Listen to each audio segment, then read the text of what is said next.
Hey, this is Joe back with another episode of the Waterbox 130.4.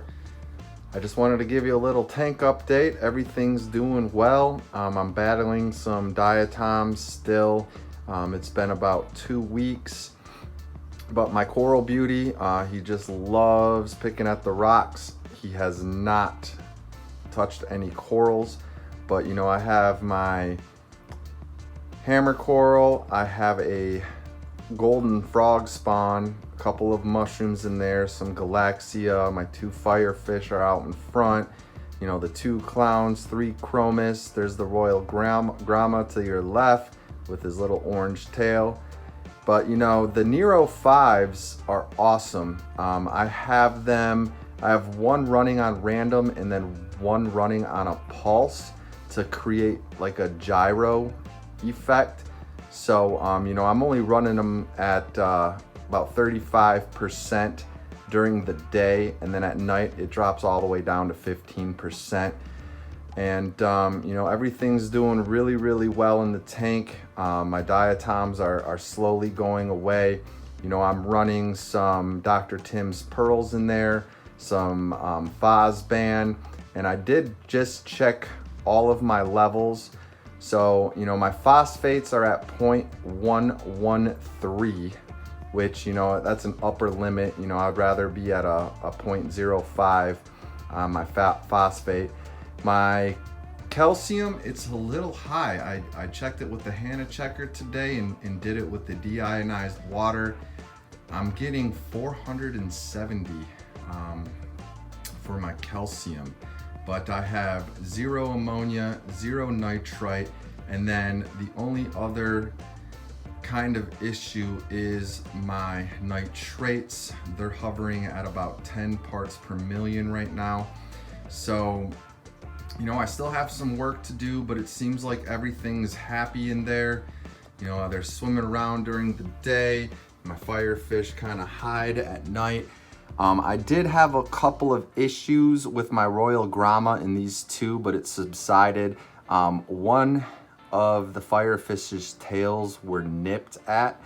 I don't know if you can see it, but it's slowly growing back.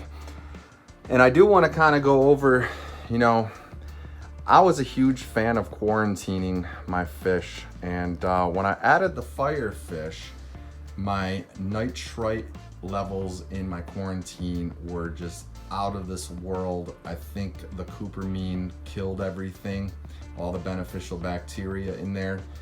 So I was talking to a guy at the fish store and he recommended this stuff called Rally. So I ended up drip acclimating those firefish down there and I dosed this stuff called Ruby Reef Rally for 3 days.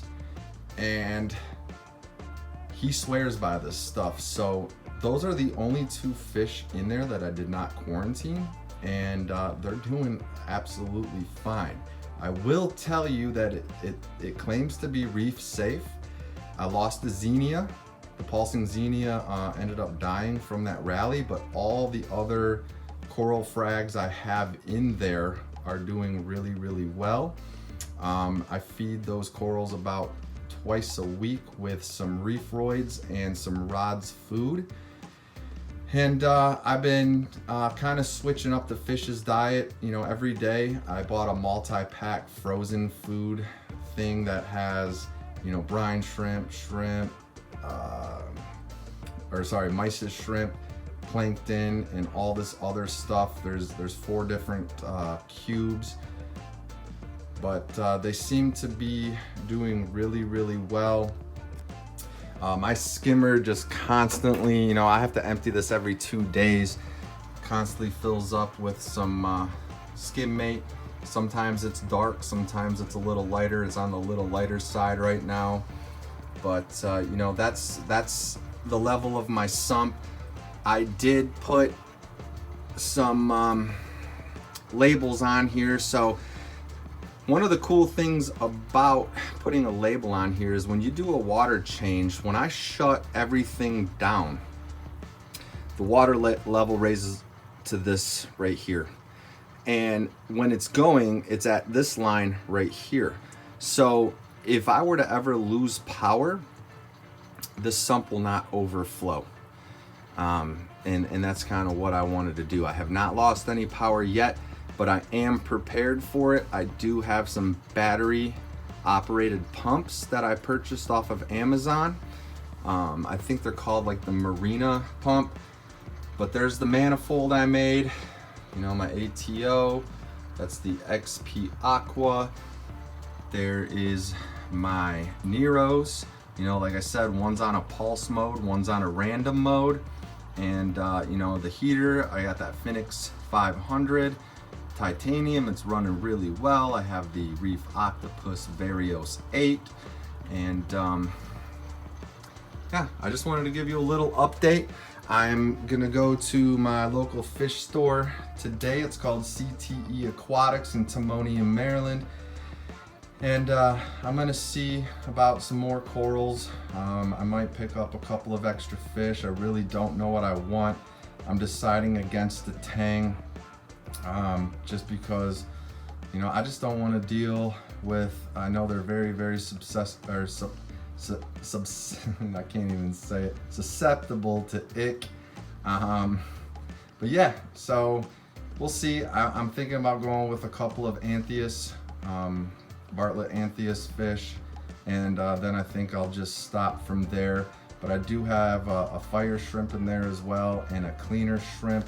They always hide on the back side, but there's my cleaner shrimp right there. He's already molted once, and then my fire shrimp always hangs out on this side underneath the rocks somewhere in there. We're not going to be able to see him, but he molted yesterday, so you know that's why he is just chilling. But there's a rock flower anemone right there just chilling on the rocks. It's slowly expanding. It's just getting used to it. My AIs, you know, I still have them on an acclimation period right now.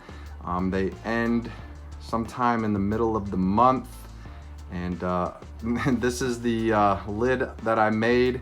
I'm waiting on a lid from Reef Tops. He just sent me the drawing. His name's Mark.